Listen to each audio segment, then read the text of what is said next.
오늘 우리에게 주시는 하나님의 말씀은 사무엘하 20장 1절에서 26절까지의 말씀입니다. 봉독은 1절, 6절에서 10절, 19절에서 22절까지만 하도록 하겠습니다. 그 즈음에 불량배 한 사람이 그곳에 있었는데 그의 이름은 세바였다. 그는 비그리의 아들로서 베냐민 사람이었다. 그는 나팔을 불면서 이렇게 외쳤다. 우리가 다윗에게서 얻을 몫은 아무것도 없다. 우리가 이새의 아들에게서 물려받을 유산은 아무것도 없다. 그러니 이스라엘 사람들아, 모두들 자기의 집으로 돌아가자. 그래서 다윗은 아비새에게 명령하였다. 이제 비그리의 아들 세바가 압살롬보다도 더 우리를 해롭게 할 것이요. 그러므로 장군은 나의 부하들을 데리고 그를 뒤쫓아가시오. 혹시라도 그가 잘 요새화된 성읍들을 발견하여 그리로 피하면 우리가 찾지 못할까 염려되어. 그래서 요압의 부하들과 그렛 사람과 블렛 사람과 모든 용사가 비그리의 아들 세바를 뒤쫓아가려고 아비새를 따라 예루살렘 밖으로 나갔다. 그들이 기브온의 큰 바위 곁에 이르렀을 때 아마사가 그들의 앞으로 다가왔다. 요압은 군복을 입고 허리에 띠를 띠고 있었는데 거기에는 칼집이 달려있고 그 칼집에는 칼이 들어있었다. 요압이 나아갈 때 칼이 빠져나와 있었다. 요압은 아마사에게 형님 평안하시오 하고 말하면서 오른손으로 아마사의 턱수염을 붙잡고 입을 맞추었다. 요압이 다른 손으로 칼을 빼어 잡았는데 아마사는 그것을 눈치채지 못하였다.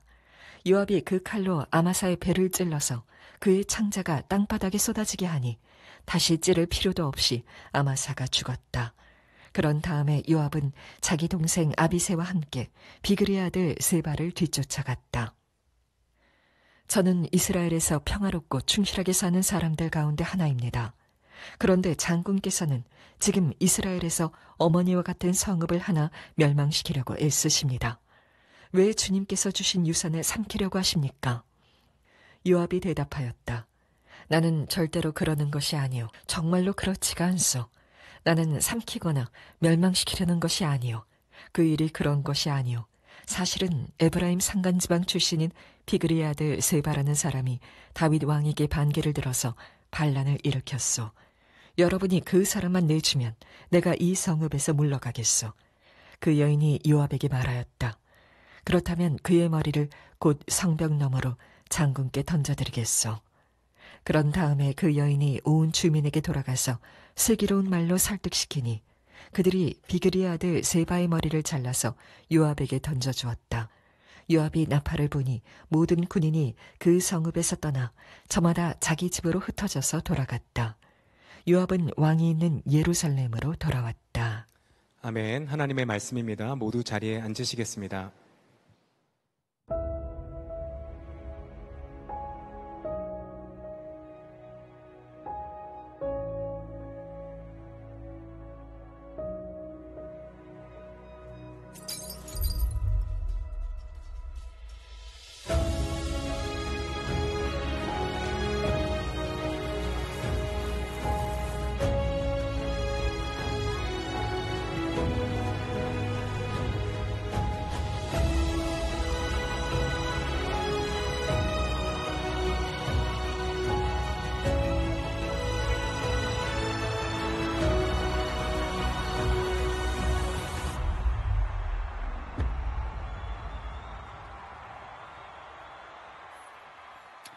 네, 10월 둘째 주 우리 사부 예배 오신 여러분들 주님의 이름으로 환영하고 축복합니다. 여러분들의 삶 가운데 하나님의 평강이 있게 되기를 축원드립니다.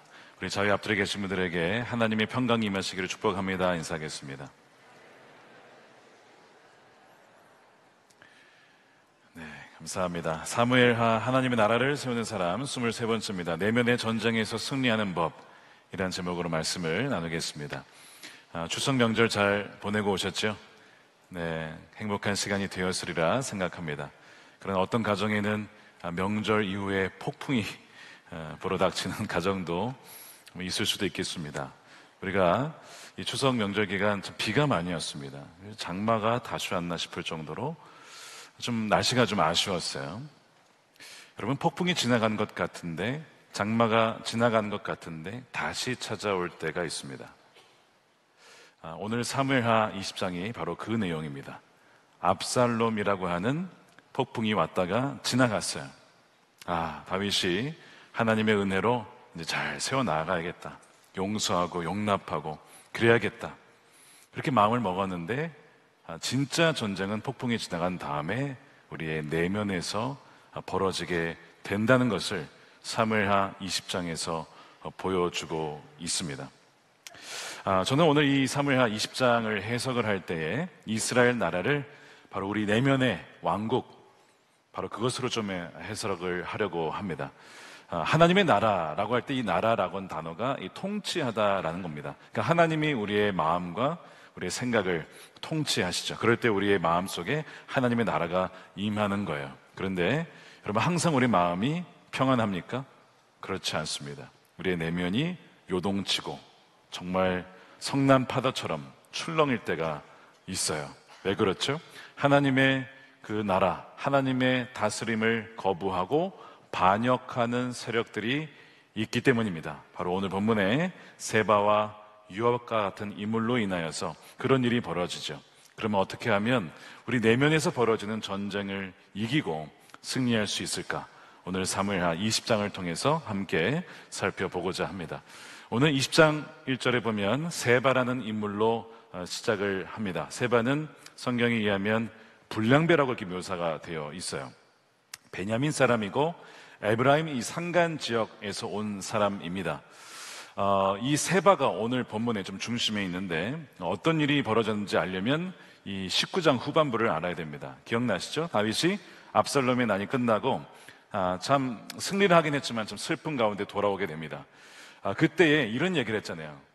반란의 주역이었던 이 압살롬의 편을 들었던 유다 지파를 향하여서 그들을 처단하는 것이 아니라 앞장서서 내가 왕궁으로 돌아온 일에 당신들이 앞서 주십시오. 그러니까 다윗은 손을 내밀어서 그들을 품고자 했던 거예요. 그러니까 굉장히 다윗의 이 큰 마음, 넓은 마음, 정말 이 용서하고 용납하려는 그 마음을 볼 수가 있는 거죠. 참 좋은 의도로 하는 것인데 이 다윗의 의도와는 전혀 다르게 이 이스라엘 지파가 그것 때문에 화가 난 겁니다. 아니, 정작 우리가 다윗을 도와준 자는 우린데 왜 유다 지파에게 손을 내밀어서 그 영광스러운 자리를 유다 지파가 차지하게 하느냐? 우리에게 줘야지. 우리에게 공로가 있잖아. 이 열 지파가 이 뿔이 난 거예요. 화가 난 거예요. 그래서 항의를 한 것이 19장 43절입니다. 그러나 이스라엘 사람은 유다 사람에게 말하기를 우리는 임금님께 요구할 권리가 너희보다 열갑절이나 더 있다. 그런데 어찌하여 너희는 우리를 무시했느냐? 이게 문제입니다. 공로를 무시했다 이거예요. 높으신 임금님을 우리가 다시 모셔와야 되겠다라고 맨 먼저 말한 사람이 바로 우리가 아니었느냐. 그래도 유다 사람의 말이 이스라엘 사람의 말보다 더 강경하였다. 물론 다윗이 손 내밀어서 유다 지파가 이렇게 낳은 것이긴 한데 우리가 다윗 왕의 친족이다. 너희는 뭐냐? 이런 식으로 이 이스라엘 지파를 약간 홀대한 것이 이 유다 지파의 태도였던 것 같습니다. 이 갈등이 결국은 나중에 뭐가 되죠? 나중에 솔로몬 시대 이후에 남과 북으로 갈라지는 단초가 되는 것입니다. 자, 이 해결되지 않은 이 갈등의 중심에 이 불량배라고 불린 세바가 있습니다. 이 세바가 왜 불량배였을까? 여러분, 태어날 때부터 불량배인 사람이 어디 있겠습니까? 아마도 그가 베냐민 사람이니까 이 유다 지파 출신인 다윗 왕조 아래 뭔가 좀 서러움을 받지 않았을까? 뭔가 좀 마음에 상하는 일이 있지 않았을까? 항상 세상을 볼 때 삐뚤한 마음으로 바라보고 비판적인 시각으로 바라보는 그런 불량배로 자라온 것 같습니다. 어찌됐든 이 세바가 이 상황 속에서 더 이상 우리가 다윗과 함께 있을 이유가 뭐냐? 우리에게 어차피 위협을 주지 않을 텐데 그러면서 마음이 상해가지고 뛰쳐나가면서 반역을 하게 되는 거예요. 자, 다윗이 참 잘해보려고 했어요. 우리도 정말 하나님 말씀대로 용서하고 용납하고 좀 잘해보려고 하는데 말씀대로 살아보려고 하는데 꼭 그때 마귀가 틈을 타서 우리 마음을 흔들어 놓고 다시 한번 마음이 갈라지게 만들고 사람과 사람 사이를 갈라놓는 일이 여러분 우리 일상에서도 얼마든지 벌어지는 일입니다. 그래서 이 세바처럼 또한 우리 안에 어떤 인정받지 못한 공로, 어떤 풀리지 않는 억울함, 그것이 이 공동체에 대한 불만과 심지어 하나님에 대한 불평으로 번지게 된다는 거예요. 결국에는 이 세바가 양강나팔을 불면서 외치는 거죠. 자, 1절 보십시오. 그는 나팔을 불면서 외치기를 우리가 다윗에게서 얻을 몫은 아무것도 없다. 우리가 이세 아들에게서 물려받을 유산은 아무것도 없다. 그러니 이스라엘 사람들아 모두들 자기의 집으로 돌아가자. 다윗을 거부하며 반역하는 모습을 보여줍니다. 여러분, 세바의 출발점은 뭐였냐면 그 마음에 왜 나를 인정해 주지 않느냐, 왜 나를 멸시하느냐, 나를 왜 무시하느냐, 왜 나에게는 이런 공로를, 거기에 대한 몫을 주지 않느냐에 대한 오해와 서운함에서 시작이 되었습니다. 여러분, 우리가 하나님의 일을 하고 섬기다가도 인정받지 못할 때에, 누군가가 알아주지 못할 때에 어떤 마귀가 찾아옵니까? 이 섭섭마귀가 찾아와요. 그래서 내 마음을 파고듭니다. 그래서 이 마음이 계속 곪게 되는 거예요. 실망하게 되는 거예요. 이 자기 연민에 빠지게 됩니다.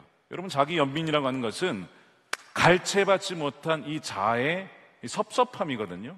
나는 칭찬받을 자격이 있어. 누구보다도 박수받을 자격이 있는데 왜 나를 인정해 주지 않는 거야? 이런 마음. 뭔가 기대감이 있었는데 기대에 닿지 못했을 때에 오는 그 실망감이 우리 마음에 들죠. 그때 찾아오는 것이 무엇이냐? 바로 세바라고 하는 겁니다. 우리 내면에 세바가 찾아온다는 거예요. 필립 얀시라고 하는 기독교 작가가 쓴 하나님 당신께 실망했습니다라는 책의 챕터 중에 하나가 하나님은 불공평하신가라는 챕터가 있습니다. 거기에서 무슨 얘기를 하냐면 이 욥기 얘기를 하면서 욥이 참 착하고 의롭게 살았습니다. 죄를 안 지으며 살았어요. 그런데 그의 삶에 엄청난 고난이 닥쳐왔습니다. 처음에는 하나님이 나에게 다 주셨으니까 걷어가실 수 있는 것도 하나님이시다, 이런 놀라운 고백을 했는데 이 고난이 길어지고 깊어지니까 나중에는 약간의 원망이 나오기 시작하죠. 그러면서 한 얘기가 욥기 21장 7절에 어찌하여 악인이 생존하고 장수하며 세력이 강한가, 막 비교를 하니까 이게 약간 좀 짜증이 나고 화가 막 나는 겁니다. 이 작가 얀 씨가 무슨 얘기를 하냐면 바로 이 지점에서 우리가 하나님께 실망한다는 거예요. 하나님, 공평하신 분 맞습니까? 하나님, 내가 정말 하나님 뜻대로 살고자 정말 헌신하고 정말 열심히 했는데 고작 돌아온 것이 이겁니까? 저 사람은 뭡니까? 정말 저 사람은 누가 봐도 악인 아닙니까? 근데 어떻게 저 사람 저렇게 잘 됩니까? 하나님이 공평하지 않다라고 느끼는 그 지점에서 우리의 신앙에 심각한 위기가 온다는 거예요. 자, 그때에 세바가 찾아와서 그래, 하나님은 원래 불공평한 분이야. 하나님은 편애하신 분이야.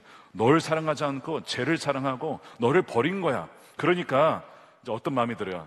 내가 이만큼 상처를 받았으니까 이제는 내 마음대로 살 거야. 더는 하나님의 통치 난 거부할 거야. 내 멋대로 살 거야. 이렇게 뛰쳐나가게 되는 것, 바로 이것이 세바의 길인 거예요. 여러분, 혹시 마음속에 이 세바가 찾아오지 않으셨습니까? 마음속에 문을 열고 들어와서 하나님은 불공평하시잖아, 너 억울하잖아, 야 뛰쳐나가, 야 공동체를 떠나, 이런 식으로 세바가 여러분 우리 마음속에 찾아올 때가 있지 않습니까? 사실 이 억울함 자체는 여러분 죄는 절대로 아니죠. 그런데 이 어떤 억울함이 어떤 상처라고 보일 수 있는 부분이 하나님의 선하심과 하나님의 주권 속에 이것이 벌어졌기 때문에 그 안에 건강하게 해석이 되면 나중에 돌아보면 그때 이래서 이런 일이 있었던 것이구나를 알게 됩니다.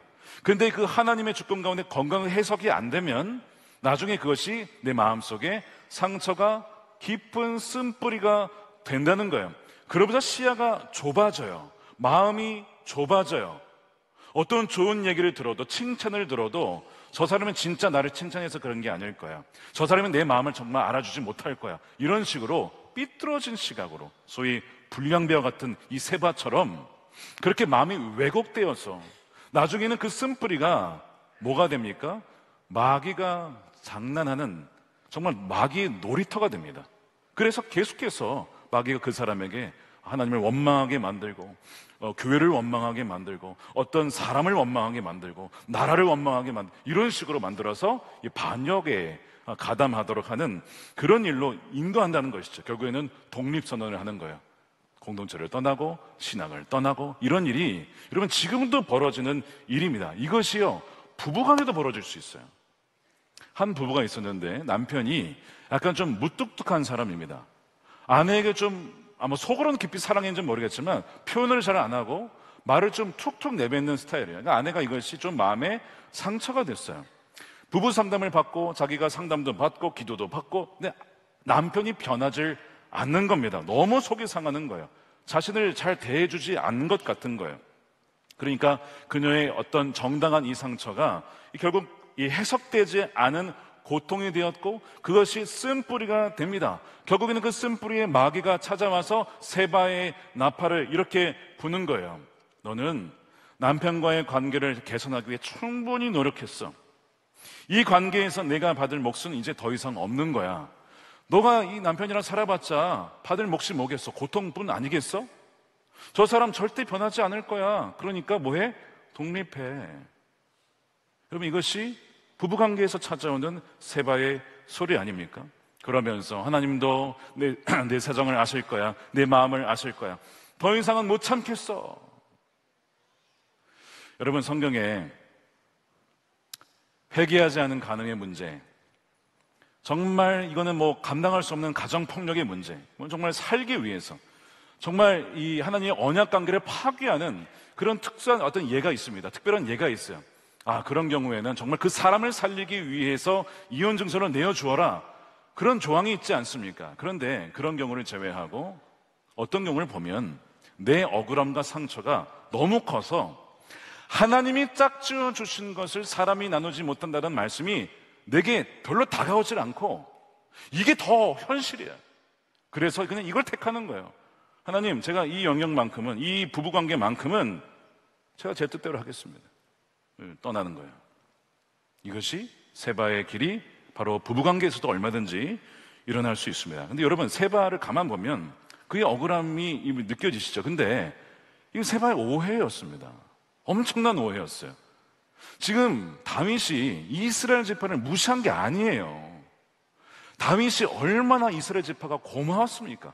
위기 시대에 찾아와서 먹을 것도 주고 힘이 되어주고 군사가 되어주고, 그래서 나중에 이 다윗이 돌아올 때 뭐라고 했습니까? 내가 이제서야 온 이스라엘의 왕이 된 것 같다. 너무 좋은 거예요. 온 지파가 이제 다 하나가 되었으니까. 근데 이 반란군 주역이었던 유다 지파가 떨어져 나가면 안 되니까 앞장서서 제가 도론 일에 서 주십시오. 그렇게 손을 내민 거지. 소위 뭘까요? 지금으로 굳이 비유하자면 거국 내각 탕평책 정치를 해가지고 상대방도 이렇게 받아들이기 위해서 그렇게 한 거죠. 이 다윗의 넓은 마음, 왕으로서 나라가 더 이상 분열되어 싸우지 않기를 원하는 그 마음, 세바는 그것을 전혀 이해를 못한 거예요. 그저 내가 받을 목, 내가 정말 죽도록 충성해서 내가 받을 유산이 이거 다윗이 안 주겠구나, 이런 생각을 하면서 삐뚤어져 나간 겁니다. 마귀가 틈을 탄 것입니다. 그러니까 여러분, 어떤 벌어진 일도 중요하지만 그것을 내가 어떻게 바라보는 그 관점, 시각이 훨씬 더 중요해요. 사건을 해석하는 것이 훨씬 더 중요한 것입니다. 카인 아이들만의 그리스도인의 생각 사용법이라는 책이 있어요. 한번 읽어보세요. 참 도움이 많이 될 겁니다. 여러분, 내면 세계 전쟁에 대해서 여기 보면 어떤 이야기가 나오냐면, 전 세계적으로 부부관계의 이 전문가인 존 가트맨이라는 분이 나옵니다. 이 이야기 나와요. 이분이 4만 명의 커플들을 만나면서 깨달은 게 하나 있다는 거예요. 행복한 부부가 있고 불행한 부부가 있고 결국 이혼하는 부부가 있는데, 하도 사람들을 많이 만나서 상담을 하다 보니까 이제는 그냥 부부간의 대화와 표정만 봐도 이 부부는 오래 살겠다, 같이 행복하게. 이 부부는 금방 나중에 이혼하겠다가 거의 정확하게 맞춘다는 겁니다. 거의 정확하게 맞춘다는 거예요. 몇 가지만 보면 된다는 거예요. 그 중에 하나가 뭔지 아십니까? 짐작하시겠지만 바로 시각입니다. 시각. 그러니까 행복한 이 결혼 생활을 하는 이 소위 결혼의 달인들은 상대방에게서 항상 감사할 거리를 찾는 거예요. 여보, 이거 해서 고마워. 빨래 해줘서 고마워. 옷을 다려줘서 고마워. 뭐 해서 고마워. 여보, 오늘 열심히 일해서 해줘서 고마워요. 아이들을 위해서 시간 내서 고마워.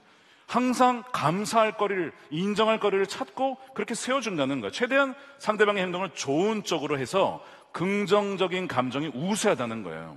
근데 파경에 이르는 부부들은 특징이 뭘까요? 배우자의 실수를 찾습니다. 지적을 합니다. 모든 행동을 나쁜 쪽으로 해석하는 이 부정적인 감정 우세가 훨씬 더 강한 거죠. 예를 들면 남편이 아내에게 얘기를 했는데 아내가 남편 얘기를 잘 귀담아 듣지 않고 눈을 쳐다보지도 않아. 뭐 딴 생각하는 것 같아. 자, 긍정적인 부분은 어떻게 생각하느냐? 아, 남편이 오늘 아내가 뭔가 걱정이 있나? 뭔가 걱정거리가 있나? 내 얘기를 잘 듣지 않네? 여보, 오늘 무슨 일이 있었어? 왜 그래 당신? 이렇게 얘기한다는 거예요. 긍정적인 쪽으로. 근데 이 부정적인 감정이 우세한 부부 같은 경우에 남편이 말을 했는데 아내가 안 들었다. 당신 내 말 안 들어? 나를 무시해. 당신 항상 그런 식이지 뭐. 이렇게 얘기를 한다는 거야.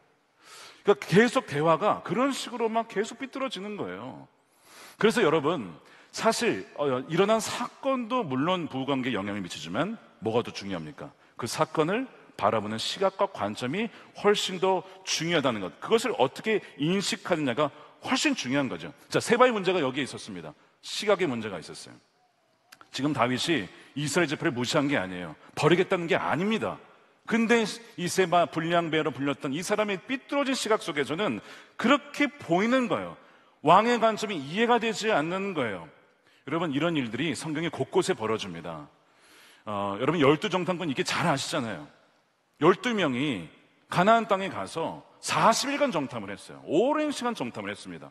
돌아왔는데 10명은 부정적인 보고를 해요. 아, 우리는 거기 가면 죽습니다. 거기 못 들어갈 겁니다. 우리는 메뚜기입니다. 그들은 거인입니다. 근데 갈렙과 여호수아는 똑같은 것을 보고도 아, 과연 이 땅은 하나님께서 우리에게 주신 땅입니다. 정말 풍족한 땅입니다. 하나님께서 이 땅을 우리에게 주실 것입니다. 아니, 여러분, 다른 걸 봤습니까? 똑같은 것을 보고 똑같은 사람들을 보고도 전혀 다른 결과가 나온 이유가 무엇입니까? 관점의 차이입니다. 그 관점이 어디서 발생한 것이죠? 차이가? 하나님을 보고 그 약속을 바라보고 말씀을 통해서 그 사건을, 그 땅을 볼 것이냐 아니냐의 차이가 너무나 다른 결과를 가져오게 된 것입니다. 그러니까 여러분, 우리 삶에서 벌어지는 문제, 진짜 문제는 사건, 사고일 수도 있겠지만 그것보다 더 중요한 것, 이것을 하나님의 관점에서, 그 나라 관점에서 어떻게 이것을 바라보고 해석할 것이냐, 이게 훨씬 중요한 거예요. 그런데 마귀가 하는 일은 뭐예요? 계속 삐뚤어진 관점으로, 서운한 관점으로, 너를 버린 거야, 너를 무시해서 그런 거야, 이런 식으로 우리 마음을 공격하여 결국에는 갈라지도록, 부부가, 가정이, 교회가, 나라가 갈라지도록 계속 세바의 난을 일으키게 되는 겁니다. 두 번째 전선이 있습니다. 두 번째 전선은 바로 장악하는 반역인 내 안의 요압입니다. 자, 세바는 뛰쳐나가는 거죠. 그런데 요압은 나가지 않으면서 반역을 해요.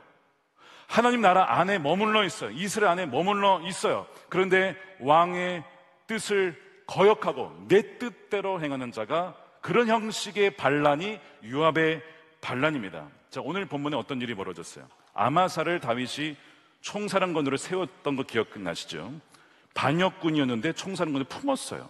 그런데 오늘 본문에 이 세바의 난이 일어나자 이 아마사에게 시켰는데 이 아마사가 이 제때 기한을 못 지키고 다윗의 명령을 잘 지키지 못했습니다. 시간을 지키지 못하니까 결국 다윗이 아비새를 시켜서 세바를 치라고, 반역을 잠잠히 하라고 이제 보냈는데, 그 가운데 이 아비새와 요압이 누구를 만나냐면 중간에 아마사를 만납니다. 그 요압이 형님 잘 계십니까? 인사하면서 수염을 잡고 입을 맞췄는데 왼손으로는 칼로 아마사를 죽이는 거예요. 오늘 본문을 읽었죠. 그러니까 암살을 하는 거예요. 왕이 세운 지도자 마음에 안 드니까 내가 갈아치우겠다 이거예요. 나라 안에 있으면서 머리로는 다윗 왕을 왕이라고 하지만 실제로 왕은 누구예요? 요압입니다. 자, 이 요압은 어떤 인물이냐? 바로 우리 안에도 있어요. 어떤 방식으로요? 여러분, 하나님이 우리의 아버지시고 주님이 우리의 왕이시죠? 예수님이 우리의 왕이시고 우리 선한 목자 되시죠? 그런데 왕을 인정하긴 하지만 우리가 실제로 일을 처리할 때에, 문제를 해결할 때에 어떻게 합니까? 내 지혜와 내 능력과 내 경험을 바탕으로 이게 훨씬 더 빨라. 야, 그 문제, 야, 사람 이런 사람 세우고 돈 얼마 투자해가지고 하면 문제 해결되잖아. 이런 식으로 처리하는 거예요. 효율적이에요. 능력이 있어요. 그런데 주님의 뜻과는 정반대일 수 있어요. 하나님을 부인하는 건 아니에요. 그런데 하나님을 완전히 따라가는 건 또 아니에요. 여러분, 이런 인물이 누구라고요? 요압인데 우리 안에 그런 요압이 있다 없다? 있습니다. 아마 요압의 모습이 더 많지 않을까 싶어요. 아주 교묘한 반역인 것이죠. 오늘 11절에 보니까 그때 요압의 부하 한 사람이 아마사의 죽음 곁에 서서 외치기를 요압을 지지하는 사람과 다윗 쪽에 선 사람은 요압 장군을 따르시오. 그러니까 다윗을 따르는 것처럼 말하자면 실제로는 아니에요. 내 방식을 따라야 되는 거예요. 우리가 신앙생활을 하면서도 공동체 안에서도 내 방식을 따라야 돼요. 내 뜻대로 일을 처리할 때가 있지 않습니까? 그러니까 이 요압의 비극은 무엇이냐면 악한 건 맞는데 실제적으로 본질은 너무 유능해서 하나님이 없어도 괜찮은 사람이에요. 너무 유능해요. 그래서 하나님의 은혜보다는 자신의 칼을 믿었고 하나님의 뜻을 분별하고 기다리기보다는 자신의 판단을 앞세운 사람이 요압입니다. 육신의 생각과 세상적인 방식에 익숙한 사람, 그 사람이 요압이죠. 여러분, 이 요압의 마음속에 뭐가 있는 겁니까? 교만함이 있는 거예요. 자기 의의가 있는 거예요. 내가 항상 옳아. 내 선택이 항상 유능하고 옳고 빠르고 효율적으로 할 수가 있어. 그러니까 내 말을 따라야 돼. 요압을 따르라. 우리 내면에 이런 소리가 계속 울려 퍼져서 주님의 뜻보다는, 또 주님의 뜻을 기다리기보다는, 말씀을 통해 분별하며 기도하기보다는 우리 생각을 따라 나아갈 때 우리는 요압처럼 사실상 하나님께 반란을 하고 있는 것입니다. 그러니까 우리 안에 여러분 세바의 모습과 요압의 모습이 둘 다 공존해 있기에 하나님께서 통치하신 우리나라가 이 마음이 여러분 평안합니까? 평안하다가도 그냥 요동이 치고 불안하고, 왜? 주님이 진정 왕이 되지 못하니까 불안한 거예요. 어떻게 하면 이 치열한 전쟁에서 승리할 수 있을까? 여러분, 이 전쟁은 어디에서 벌어집니까? 우리의 생각에서 벌어집니다. 영적 전쟁의 이 내면의 전쟁터는 결국에는 생각이에요. 우리가 무엇을 하기 이전에 생각합니다. 그리고 그 감정으로 좋다라고 느끼면 의지가 발동하여 움직입니다. 그리고 움직인 그 행동으로 말미암아 우리의 인생이 결정이 되죠. 그러니까 모든 시작이 생각이기 때문에 마귀가 어디를 공략할까요? 우리의 생각을 공략합니다. 불화살을 쏘고 유혹을 주고 거짓말을 심어줍니다. 우리가 거기에 속게 되면 패배하게 되는 거예요. 자, 어떻게 이겨야 되냐? 오늘 본문에 보면 지혜로운 여인이 등장합니다. 자, 세바를 쫓아 이 요압과 아비새가 따라가다가 북방 지역까지 가게 됩니다. 아벨이라고 하는 성까지 이르게 돼요. 이 아벨은 북방 지역의 요새입니다. 북부 쪽에 시리아나 아람 군대가 쳐들어올 때 막을 수 있는 천연 요새인데, 지금 요압은 세바를 죽이겠다고 그 성을 포위해서 성을 다 그냥 폭삭 무너뜨리고 멸망시키려고 하고 있어요. 세바도 문제지만 요압의 방식이 더 문제라니까요. 문제를 해결하는 것이 아니라 문제를 더 악화시킬 수 있다는 거예요. 언제요? 우리가 요압의 소리를 따라 육신의 방식에 따라 일을 처리할 때에 문제 해결이 아니라 더 문제를 크게 만들 수 있다는 거예요. 자, 이런 상황에서 그 아벨성에 있었던 한 여인이 등장합니다. 성경에 보면 슬기로운 여인 혹은 지혜로운 여인이라고 하고 있어요. 여러분, 이 사람이 누군지 아십니까? 잠언서에 보면 가장 많이 나오는 단어가 뭐죠? 지혜란 단어예요. 그리고 잠언서를 가만히 읽으면 그 지혜를 마치 사람처럼 얘기합니다. 지혜가 길거리에서 우리에게 소리치며 우리를 부른다. 지혜를 영접하라. 지혜를 받아들여라. 뭐 이런 얘기를 해요. 사람처럼 얘기해요. 고린도전서 1장에 보니까 이 지혜가 누구라고 얘기를 합니까? 그리스도는 하나님의 지혜니라. 그러니까 이 아벨성의 여인의 음성은 누구의 음성입니까? 예수님의 음성이요, 하나님의 음성이요, 하나님의 말씀인 것입니다. 그래서 이 지혜로운 여인의 말을 통해서 우리가 어떻게 이 내면의 전쟁에서 승리할 수 있는지 그 3단계에 대한 부분을 나누겠습니다. 첫 번째는요, 우리 함께 읽겠습니다. 육신의 생각을, 소음을 멈추고 진리의 음성을 들으라입니다.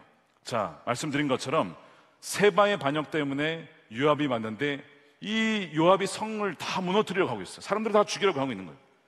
그러니까 이 상황 속에서 여인이 외치는 거예요. 근데 반복적으로 하는 이야기가 뭐냐? 하나가 있습니다. 그건 뭐냐? 쉐마입니다. 뭐죠? 들으라. 하나님 말씀을 들으라. 그 말이에요. 자, 16절입니다. 그 성읍에서 슬기로운 여인 하나가 이렇게 외치기를 제 말을 들어보십시오, 쉐마. 좀 들어보시기 바랍니다, 쉐마. 17절에 요압이 옵니다. 당신이 요압 장군이십니까? 그렇소. 여인이 요압에게 이 여종의 말을 좀 들어보시기 바랍니다, 쉐마를 얘기해요. 쉐마, 쉐마, 쉐마를 얘기하고 있습니다. 여러분, 이것이 내면의 전쟁에서 이기건 첫 번째 단계입니다. 뭐예요? 하나님의 말씀을 귀 기울이는 것입니다. 하나님의 말씀을 들을 수 있는 시간과 공간을 마련하는 거예요. 요압 장군이시여, 멈추십시오. 육신의 반응을 멈추십시오. 그리고 하나님의 말씀을 들으십시오 라고 여인이 외치는 거예요. 우리가 감정에 휩쓸려서 우리의 생각에 막 빠져들어가지고 이 지혜의 음성과 성령의 음성을 외면할 때가 있어요. 그래서 우리에게 필요한 게 뭡니까? 아침에 새벽에 일어나면 뭐 하는 거예요?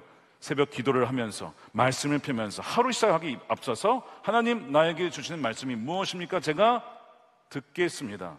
우리가 말씀 함께 주간을 지키면서 하는 이유가 뭐예요?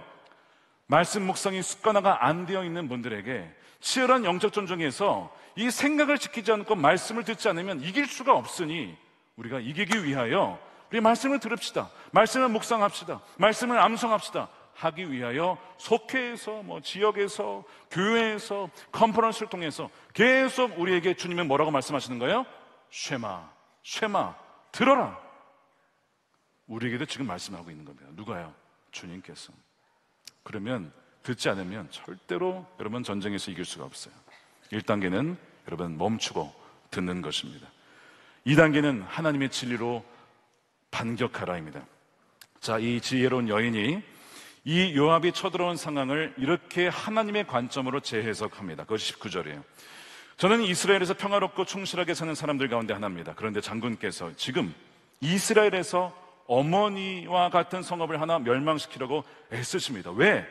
주님께서 주신 유산을 삼키려고 합니까? 여러분, 아벨성은요, 말씀드린 것처럼 북부의 중요한 요새라니까요. 근데 지금 이 요압은 세바 하나 잡겠다고 주님이 주신 천연 요새, 적으로부터 막을 수 있는 너무나 중요한 요새를 무너뜨리려고 하고 있어요.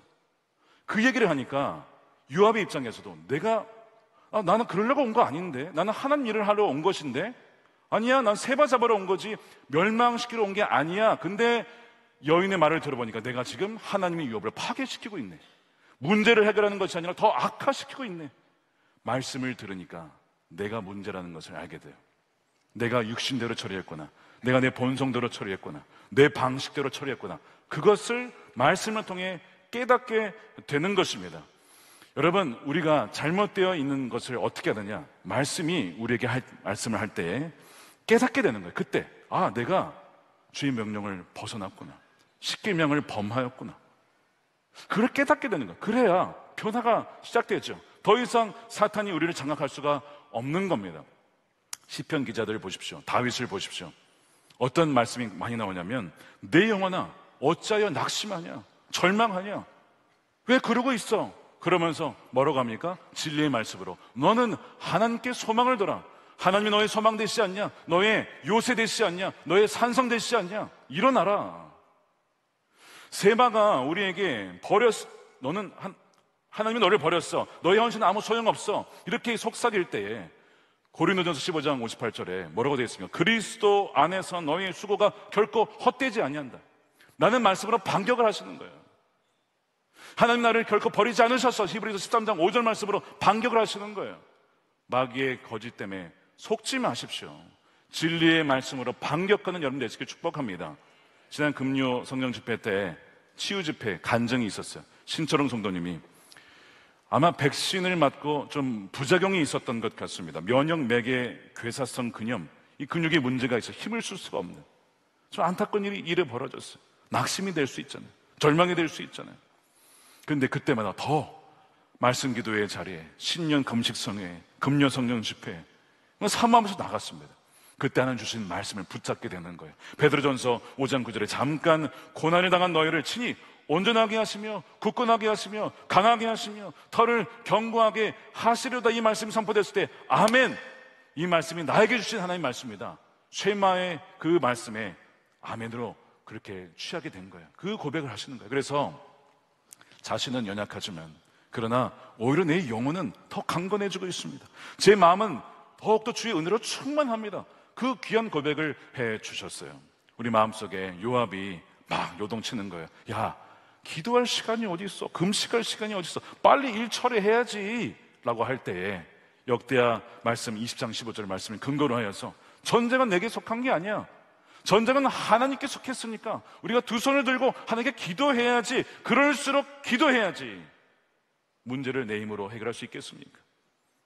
그 말씀으로 물리칠 때 마귀가 물러나고 더 이상 저와 여러분들을 장난감 놀이개처럼 취급하지 않고 떠나가게 된다는 것입니다. 이 은혜가 여러분들 삶 가운데 있게 되기를 축복합니다.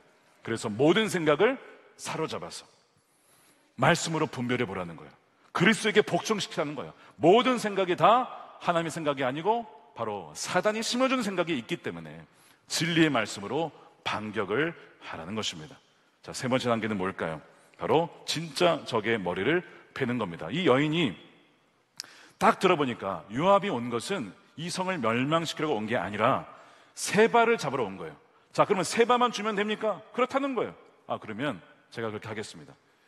이 여인이요, 백성들, 그 도시의 사람들을 설득해서 세바를 잡아와서 세바의 목을 베고 세바의 머리를 덧내줍니다. 그러니까 요압이 약속대로 나팔을 불고 다시 돌아가게 되는 거예요. 문제가 너무나 평화롭게 해석이 됐어요. 해결이 됐어요. 세바의 난도 해결을 하고 요압의 이 정말 폭주 기관차야 어떻게 컨트롤도 안 되는 이 문제도 해결이 된 거예요. 누구 때문에? 지혜로운 여인. 누구를 상징합니까? 우리 주 예수 그리스도, 지혜가 되시는 주님. 그 문제를 주님으로 말미암아 해결을 하게 된 거예요. 자, 이 머리를 벤다는 것은 우리의 단호한 결단, 즉 회개를 말합니다. 세바의 머리를 벤다는 것은 주님, 제가 잘못된 시각을 갖고 있었습니다. 잘못된 관점을 갖고 있었습니다. 상대방이 나를 무시한다고 생각했는데 그게 아니구나. 다른 일이 있었구나. 하나님 나라의 큰 관점에서 왕의 마음을 품지 못했던 것을 주님 회개합니다. 주님, 저의 좁은 시야를 넓게 해 주십시오.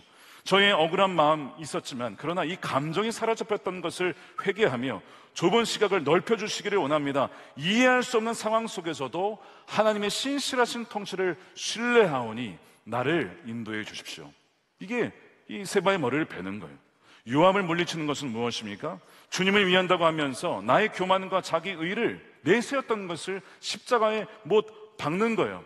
유능함을 버려야 한 것이 아니라 주님, 저의 유능함과 경험을 주님보다 더 의지했던 것을 회개합니다. 그것이 요압을 물리치는 것이죠. 주님의 일을 제 힘과 지혜로 해결할 수 있다고 믿었던 교만을 회개하고, 주님의 방법보다 제 방법이 빠르고 효과적이라고 믿었던 불신을 회개합니다. 제 칼을 내려놓습니다.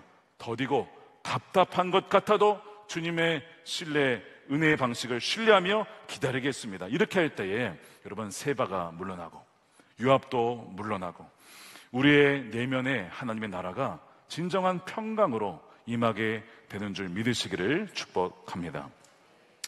베트남 전쟁 때에 7년 7개월 동안 그 하노이 힐튼이라고 하는 악명 높은 포로 수용소에 갇혀 있었던 미 공군 해군 조종사였습니다. 해군 조종사 제레마이어 덴턴이 있었습니다. 그는 육체적인 고문을 참 많이 당했는데 그것보다 더 고통스러웠던 것이 확성기에서 나오는 메시지였어요.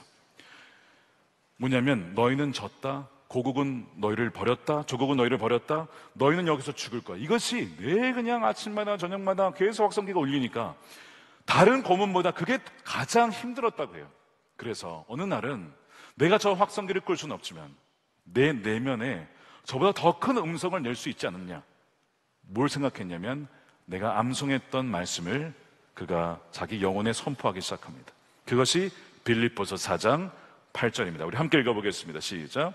끝으로 형제들아, 무엇이든지 참되며 무엇이든지 경건하며 무엇이든지 옳으며 무엇이든지 정결하며 무엇이든지 사랑받을 만하며 무엇이든지 칭찬받을 만하며 무슨 덕이 있든지 무슨 기름이 있든지 이것들을 생각해라. 하나님의 말씀을 묵상하고 하나님의 약속을 묵상하고 하나님의 선하심을 묵상하는 것, 생각하는 것, 바로 그걸 통해서 내 영혼에 그 확성기보다 훨씬 큰 하나님의 메시지가 울려 퍼지도록 계속 선포했다는 거예요. 어떻게 되었을까요? 결국에는 그가 포로에서 풀려나고 본국으로 무사히 돌아갈 수 있었고 이 간증을 하게 된 것입니다. 사랑하는 여러분, 우리의 내면에 치열한 전쟁이 있습니다. 하나님의 통치를 거부하는 세바와 요압의 세력이 있습니다. 우리가 세바고 우리가 요압이죠. 그러나 우리가 회개하며 오늘 승리하는 이 3단계를 통해서 하나님의 말씀을 듣고 또한 진리의 말씀을 분별하며 정말 진리의 말씀으로 반격하며 또한 회개를 통하여서 진정 그 적의 실체를 알고 우리가 적의 목을 벨 때에, 우리 진정 회개할 때에 주님께서는 우리의 삶을 진정으로 통치하시고 다스리시고 더 이상 요동치지 아니하며 하나님의 평강 가운데 살아가는 저와 여러분의 삶이 될 줄로 믿습니다. 그런 은혜를 누리는 저와 여러분들 되시기를 주님의 이름으로 축원드립니다. 우리 함께 기도하겠습니다. 오늘 우리 성찬을 받습니다. 성찬을 위해서 기도할 때에 주님, 내가 세바입니다. 내가 요압입니다. 내가 반역자입니다. 그런 반역자를 그냥 두지 아니하시고 우리를 살리시겠다고 반역자가 되셔서 죄인 되셔서 우리 자리에서 피를 흘리시고 몸을 찢어서 죽으시고 우리에게 생명을 주신 주님 감사합니다. 감사합니다. 주님, 이 시간에 우리가 성찬을 받을 때 주님이 우리의 죄를 회개하며 주의 은혜를 기억하고 감사하며 다시는 반역자의 삶으로 살지 않겠습니다. 진정 순종하는 주의 백성으로 그리스도인으로 살겠습니다. 우리 함께 결단하면서 기도하며 성찬을 준비하겠습니다. 주를 찬양, 손을 들고 찬양. 전쟁은 나에게 속한 것 아니니 주를 찬양, 손을 들고 찬양. 전쟁은 하나님께 속한 것이니 주를 찬양, 손을 들고 찬양. 전쟁은 나에게 속한 것 아니니 주를 찬양, 손을 들고 찬양. 전쟁은 하나님께 속한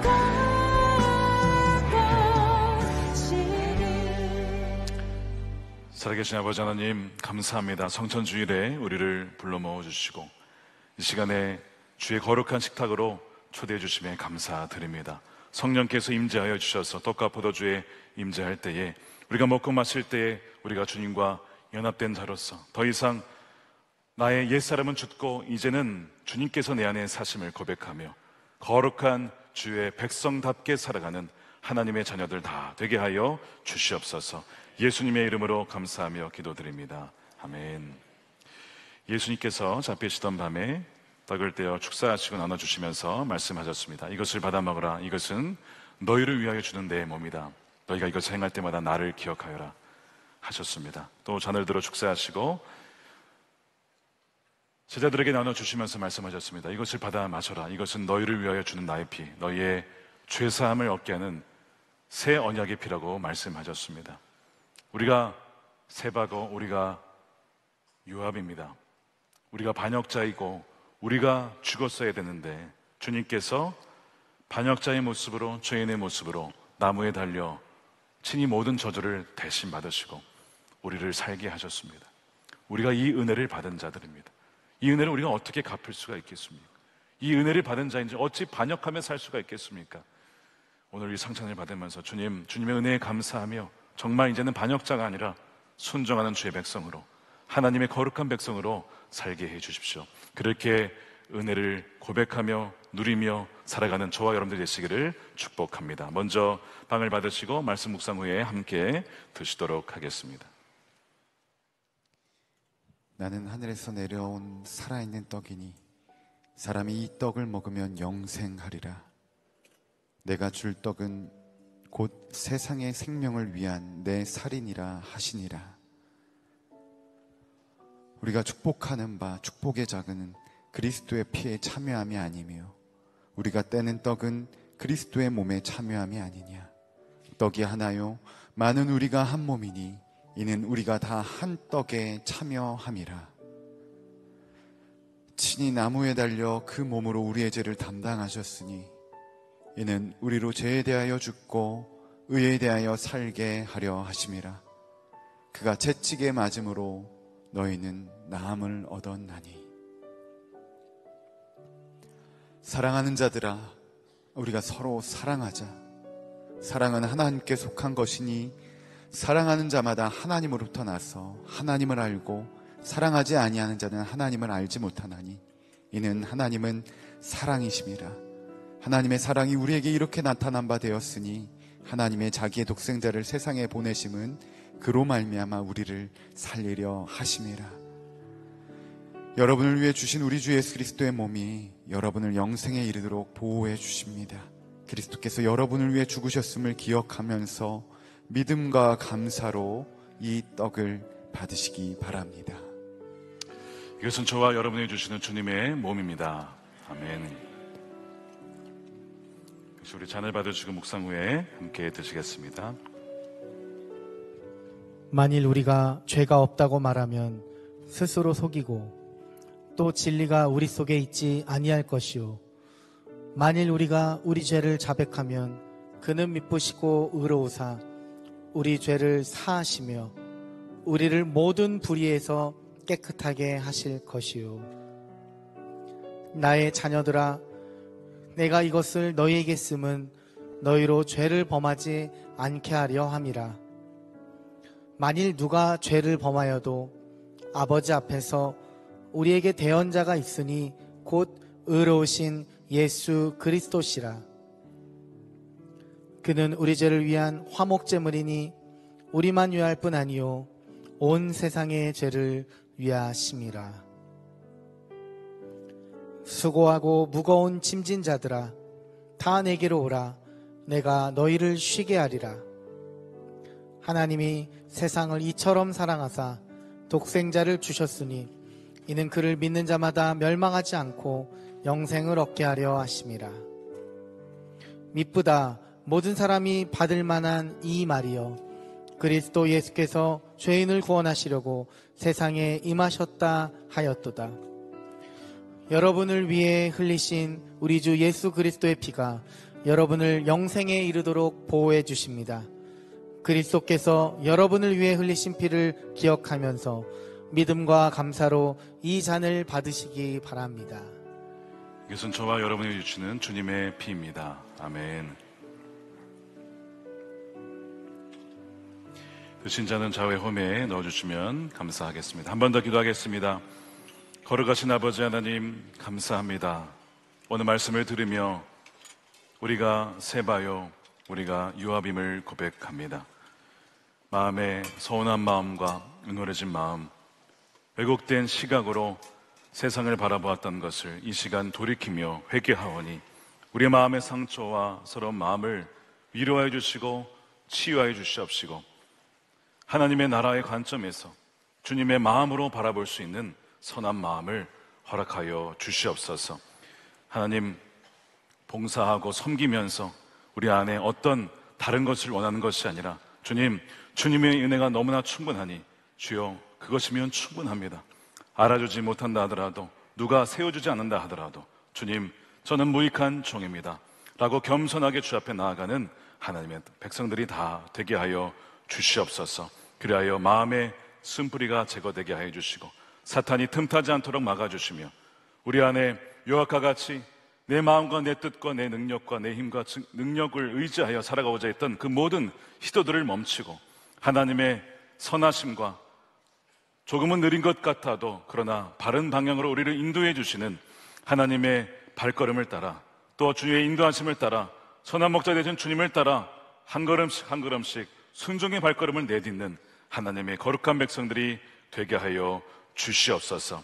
손에 칼이 아니라 화의 손을 내밀고 용납할 수 있는 아버지 하나님 넉넉한 마음을 우리 모두에게 허락하여 주시옵소서.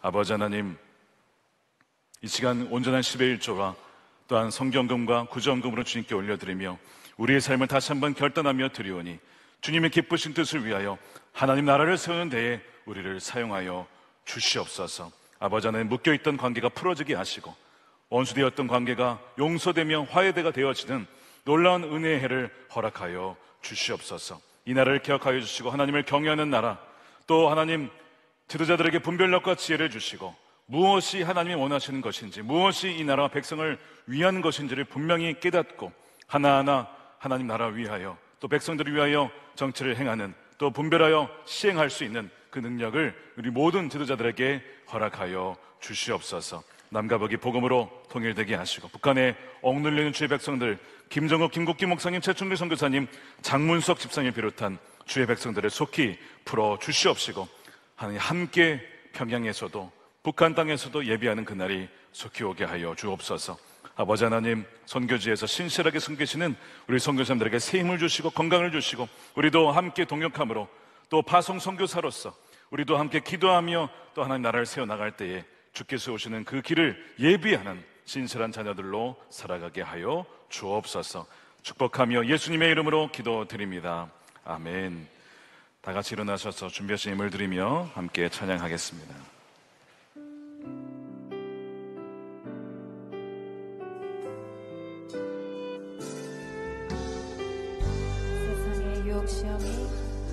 세상의 유혹 시험이 내게 몰려올 때에 나의 힘으로 그것들 모두 이길 수 없네. 거대한 폭풍 가운데 위축된 나의 영혼, 어찌할 바를 몰라 헤매이고 거짓과 속임수로 가득 찬 세상에서 어디로 갈지 몰라 머뭇거리고 있네. 공중의 권세 잡은 자 지금도 우리들은 실패와 절망으로 넘어뜨려. 우리 두 손 들고 찬양합시다. 주를 찬양, 주를 찬양, 손을 들고 찬양. 전쟁은 나에게 속한 것 아니니 주를 찬양, 손을 들고 찬양. 전쟁은 하나님께 속한